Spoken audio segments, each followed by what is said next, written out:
स्वागत है आपका एबीपी न्यूज में। आपको बता दें, गुजरात जासूसी कांड की जांच को लेकर यूपीए के अंदर ही अब फूट पड़ गई है। जहां कांग्रेस पार्टी इस जांच पर अड़ी हुई है, वहीं कांग्रेस के अहम सहयोगी एनसीपी और एनसी दोनों ने इस पर ऐतराज जताया है। सवाल यही है कि यूपीए में पड़ी इस फूट का फायदा क्या नरेंद्र मोदी को होगा? अभी पिछले 5 महीनों में इस कमीशन ऑफ इंक्वायरी को बैठाने के मामले में विलंब हुआ है। अब चुनाव अगले 10 दिनों में इसके नतीजे आने की तैयारी है और ऐसी परिस्थिति में हमारी सरकार के द्वारा अब कमीशन ऑफ इंक्वायरी बैठाना ये कोई उचित कदम नहीं होगा। और इसके बारे में जो भी हमारे पार्टी की जो हमारी विचार है, हमारी राय है, हमारे पार्टी के अध्यक्ष शरद पवार जी ने फोन द्वारा हमारे देश के प्रधानमंत्री जी को हमारी राय बताई है। प्रफुल्ल पटेल की तरह ही जम्मू कश्मीर के मुख्यमंत्री उमर अब्दुल्ला ने भी इस समय जासूसी कांड की जांच के लिए आयोग बनाने के फैसले का विरोध किया है। इस मुद्दे पर पिछली रात पिताजी के साथ मेरी बात हुई थी। वो भी यही सोचते हैं कि यूपीए 2 के आखिरी कार्यकाल में जांच कमीशन बनाना गलत है। लेकिन केंद्रीय मंत्री गुलाम नबी आजाद ने साफ कर दिया है कि सहयोगियों की नाराजगी के बावजूद सरकार जांच के फैसले से पीछे नहीं हटेगी। अगर जो गलत काम किया है तो हर गलत काम का जानकारी या जांच होनी चाहिए। ये फैसला सरकार ने आज नहीं लिया है, बहुत पहले का फैसला है। जज अपॉइंट नहीं हुए थे, जज अब अपॉइंट हो रहे हैं और सरकार का ये बिल्कुल सही कदम है।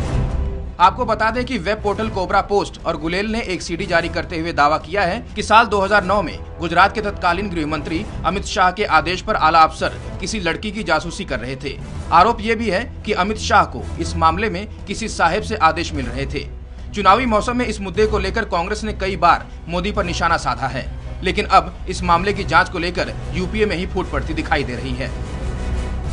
प्रफुल्ल पटेल जी या उमर अब्दुल्ला जी या फारूक अब्दुल्ला जी ये सब कह रहे हैं कांग्रेस को कि तुम जो है झूठ का कितना इस्तेमाल करोगे और सरकार की हुकूमत का इस्तेमाल करके ये बार बार तुम झूठ की जो राजनीति करोगे, कम से कम उसमें हम तो शामिल नहीं हैं। तो सवाल यही है, गुजरात जासूसी कांड की जांच को लेकर ये जो फूट पड़ी है यूपीए में, चुनावी मौसम में बीजेपी और मोदी को इसका कितना फायदा होगा? इस चर्चा में शामिल हो गए हमारे साथ खास मेहमान। आपको बता दें, एनसीपी से नरेंद्र वर्मा जी हमारे साथ इस चर्चा में मौजूद हैं। नरेंद्र वर्मा जी, मैं चर्चा की शुरुआत आप ही से करना चाहूंगी। मोदी के पक्ष में ये जो बयान आप लोगों की तरफ से आया है, इसका तो फायदा होगा सीधे सीधे नरेंद्र मोदी को? इसको इस रूप में नहीं देखना चाहिए कि इसका मोदी जी को फायदा होगा। हमारे शीर्ष नेताओं ने स्पष्ट कहा है कि हम जांच गठन के विरोध में नहीं है। टाइमिंग गलत है। जब इस आम चुनाव के 9 चरणों में से 7 चरण हो चुके हैं, 2 चरणों के चुनाव बाकी है, आज से 12 दिन बाद 16 तारीख को नतीजे आने हैं, तो हमें नतीजे का इंतजार करना चाहिए। और वही बात आदरणीय शरद पवार जी ने आज मनमोहन सिंह जी को बताई और दोपहर के वक्त प्रफुल्ल पटेल जी ने प्रेस कॉन्फ्रेंस लेके सविस्तार ये जानकारी देश के सामने रखी। आप टाइमिंग पर सवाल उठा रहे हैं कि आपकी सहयोगी कांग्रेस पार्टी जो अड़े हुए हैं इस बात पर कि जांच होनी चाहिए। प्रियंका चतुर्वेदी जी हमारे साथ कांग्रेस पार्टी से मौजूद हैं। प्रियंका जी, सवाल ये कि आपके अपने सहयोगी तैयार नहीं है इस जांच के लिए, क्या आप उन्हें बगैर कॉन्फिडेंस में लिए इतने अहम फैसले ले लेते हैं? आप अब भी अड़े हुए हैं जांच पर। देखिए, सबसे पहले तो मैं यहाँ पे ये कहना चाहूँगी, यही कोalition सरकार की खूबसूरती है कि यहाँ पे हर पार्टी अपने अपने राय दे रही हैं, वो इंडिपेंडेंट उनकी राय हैं। पर ये जानना भी ज़रूरी है कि जब ये चुनाव हमने जब ये कमीशन बैठाने की बात हुई थी, ये कैबिनेट डिसीजन था जिसमें सारे हमारे जो अलायंस पार्टनर्स हैं सब ने अग्रीमेंट में थे कि ये जांच आयोग बैठनी चाहिए। अभी मुद्दा अपॉइंटमेंट ऑफ अ जज का है और ये एक रूटीन मुद्दा है क्योंकि कमीशन ऑलरेडी डिसीजन हो चुका था कि आपकी तरफ से जज के अपॉइंटमेंट का हो, लेकिन जैसा आपके सहयोगी एनसीपी से कह रहे हैं कि उन्हें तो टाइमिंग से प्रॉब्लम है। अगर आप टाइमिंग, अगर 3 महीने पहले आप यही काम करते जज बिठाने का तो समझ आता। इस वक्त जब कुछ ही दिन बचे हैं नई सरकार के गठन में, ये टाइमिंग ठीक नहीं है। ये हम नहीं, आपके सहयोगी कह रहे हैं। नहीं, जैसे मैंने कहा वो उनकी राय है, पर यह जानना भी जरूरी है कि देश की जो 50% महिलाएं हैं जिनको इस बात का जानना ज़रूरी है कि ऐसे क्या रीज़न्स थे जिसके हर नियम कानून का उल्लंघन किया गया था और ये जासूसी की गई थी, तो उसका जांच होना ज़रूरी है। आपने एक स्टेट में कमीशन बिठाया जो कि 3 महीने का उसका ड्यूरेशन था, उसमें एक मीटिंग नहीं रखी, तो हम किस तरीके से कह सकते हैं कि ये जांच पड़ताल नहीं होनी चाहिए? तो एक जज का अपॉइंटमेंट होना, पार्टी का स्टैंड बिल्कुल साफ है कि इस पर जांच होनी चाहिए और सहयोगी अपनी राय दे सकते हैं, लेकिन कांग्रेस पार्टी अपने स्टैंड पर कायम है। बीजेपी से कैप्टन अभिमन्यु जी हमारे साथ मौजूद है। कैप्टन अभिमन्यु, यहाँ पे सवाल ये है कि अचानक वो साथी जो हर वक्त कांग्रेस पार्टी के साथ रहे हैं, एनसी और एनसीपी, हाल फिलहाल कई तीखे हमले भी किए उन्होंने नरेंद्र मोदी पर, ये स्नूप गेट का मामला जिस पर सीधे सीधे नरेंद्र मोदी घिरते हुए दिखाई देते हैं, इस पर वो क्यों नरेंद्र मोदी के पक्ष में बोल रहे हैं? आपको क्या लगता है, आपकी पार्टी को क्या लग रहा है?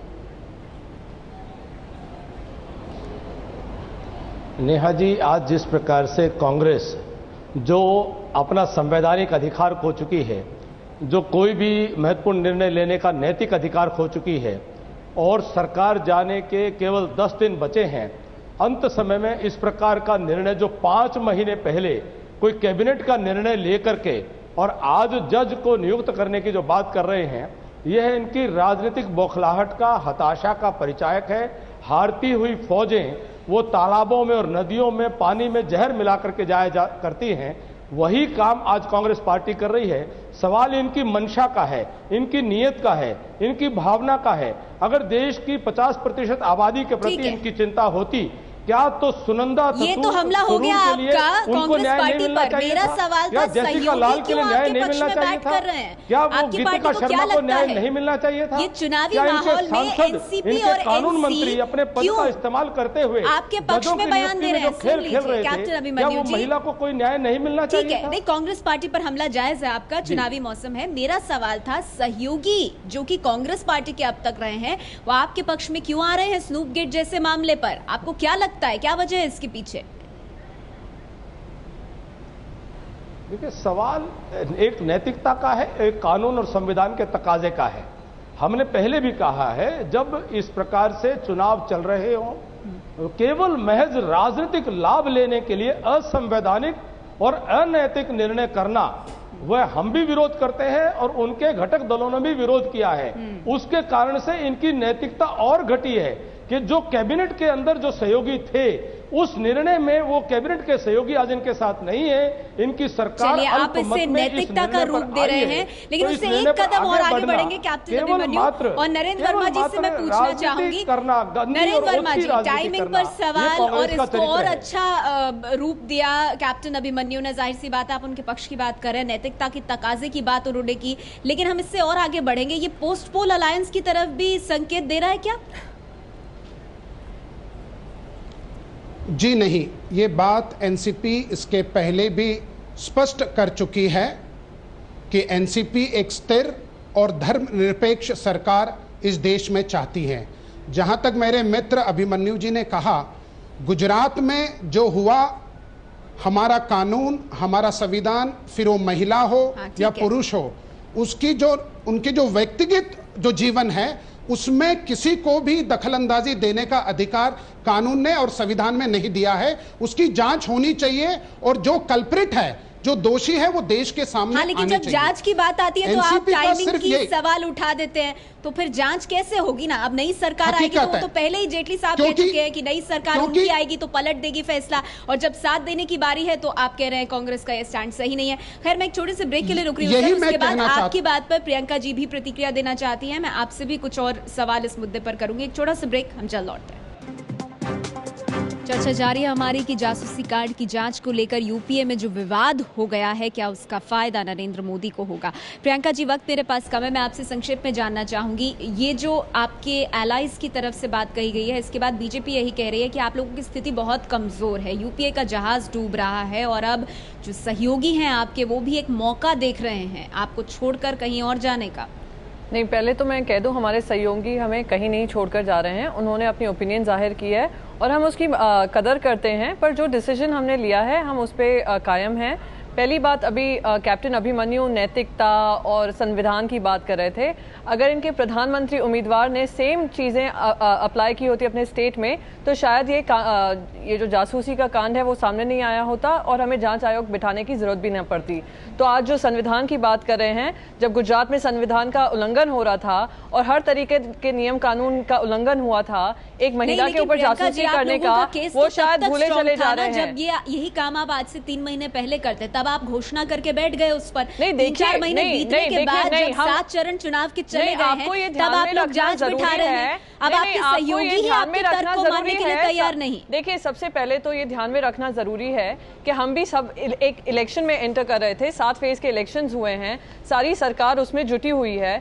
आपको ये भी ध्यान में रखना जरूरी है कि अगर ये एक जांच आयोग बिठाया था 6 महीने पहले, एक जज का अपॉइंटमेंट की बात थी, वही उसी डिसीजन को हम ले रहे हैं। समय आज है या कल है, जो भी है, या समय हमारे पास कम है, हम बस यही कहेंगे कि ये जो मुद्दा है वो मुद्दा इलेक्शन के ऊपर है। पड़ेगा मुझे मैम, क्योंकि मेरे पास वक्त कम है, लेकिन ये जाहिर सी बात है कि आप उन तर्कों को तवज्जो नहीं दे रहे हैं जो आपके सहयोगी दे रहे हैं। टाइमिंग को आप अहम नहीं मानते, इसीलिए आप अपने फैसले पर कायम है। लेकिन कैप्टन अभिमन्यु, हालांकि ये बात एनसीपी की तरफ से इस प्रोग्राम में साफ हुई है कि कोई पोस्ट पोल अलायंस की इस बात को लेकर गुंजाइश नहीं है, लेकिन जैसा कि हर दल मानता है कि राजनीति में कोई भी परमानेंट फ्रेंड्स या फोज नहीं होते, शत्रु या दोस्त हमेशा के लिए नहीं होते। तो आपको लगता है कि इस कदम के बाद कहीं ना कहीं एक पोस्ट पोल अलायंस की स्थिति बनती है, और अगर ऐसा होता है आप उसका स्वागत करेंगे? देखिए, मैं उस बात के बारे में तो कुछ नहीं कह सकता हूं, लेकिन एक बात इसमें स्पष्ट हो गई है कि कांग्रेस की नैतिक कमजोरी, नैतिक पतन की हालत ये हो गई है कि उनका लंबे समय तक साथ देने वाले सहयोगी भी उनके गलत और गंदे और ओछे हथकंडों में आपके सहयोगी शिवसेना आपके बारे में क्या क्या बात करते हैं? प्रधानमंत्री उम्मीदवारों के बारे में क्या क्या बात करते हैं? आप अपने सहयोगी को क्लियर करिए कि आपके खुद के अलायंस पार्टनर्स के बारे में क्या कह रही है? आप हमारे अलायंस पार्टनर्स को छोड़िए, क्या हमारे सामने बने? मेरी बात सर, वक्त मेरे पास कम है। नहीं, कैप्टन अभिमन्यु, एनसीपी ने ये साफ कर दिया है कि जो जांच है वो उसके खिलाफ नहीं है। सुन लीजिए कैप्टन अभिमन्यु, कैप्टन अभिमन्यु प्रति सहानुभूति और सर्वाधिक कैप्टन अभिमन्यु को कोई ये भी बताया कि वो जांच को ये साफ कर दिया है कि जांच के खिलाफ नहीं है एनसीपी, वो सिर्फ टाइमिंग को लेकर सवाल उठा रहे हैं। नफरत हो रही है कैप्टन अभिमन्यु, एनसीपी जांच को लेकर नहीं है खिलाफ। आप जिस नैतिकता की बात कर रहे हैं, जांच को लेकर नहीं है वो खिलाफ, आप तो जांच के खिलाफ है। जांच के खिलाफ नहीं है नेहा जी, तो इतने दिनों से आपका ड्रामा क्यों चल रहा है? जांच के खिलाफ नहीं है। जांच होने दीजिए, संविधान के तहत सच्चाई आने दीजिए कानून और संविधान के तहत जो भी होना चाहिए, हर व्यक्ति जांच के दायरे में आना चाहिए, चाहे वो शशि थरूर हो, चाहे वो कोई और व्यक्ति हो, हर व्यक्ति को जांच के दायरे में लेकर के आना चाहिए। और नरेंद्र वर्मा जी, माफ कीजिएगा, वक्त मेरे पास इतना ही है, लेकिन जाहिर सी बात है इस फूट ने एक बार फिर से इस मुद्दे को चुनावी मुद्दा बना दिया है। सवाल यही कि साथियों के एतराज के बाद इसका कितना नुकसान कांग्रेस को होगा और कितना फायदा बीजेपी को। शुक्रिया आप सभी मेहमानों का हमारे साथ आज की इस चर्चा में जुड़ने के लिए।